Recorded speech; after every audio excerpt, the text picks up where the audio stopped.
Hello everybody, I'm David, and today I'm going to be talking about The Fate and the Furious. This is the 8th film in the franchise. Do you see that?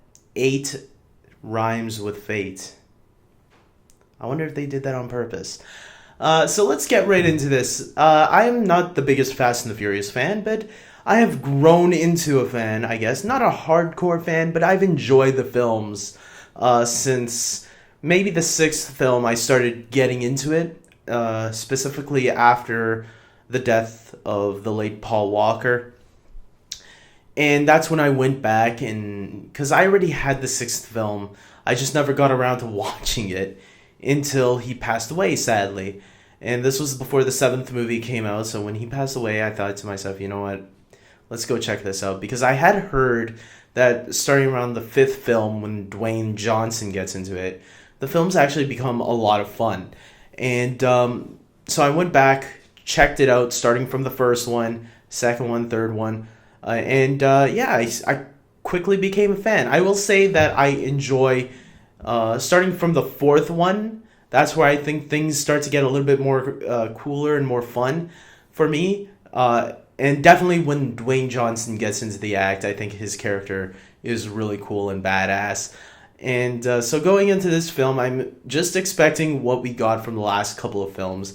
And I will say we got that surprisingly really well in this movie. If you're expecting something more, I mean, some of the situations that the characters get into are a little over the top at times, but that's the stuff we love about these films. They are over the top action films with craziness going all around, but that's what we love, and these characters are just enjoyable characters to be with, you know, and watching them go on this action adventure film. Unfortunately, there's a monkey wrench thrown into the mix. Dom, played by Vin Diesel, is sort of torn apart now, and now the family's kind of like breaking apart maybe, and there is a huge reason in the movie why he's doing what he's doing. And that's kind of my little weakness of the film. To me, that drags the film down a little bit, because I do think that there are moments of seriousness in the film that I think didn't need to be in here. And I mean, I liked how it was all being set up in the beginning.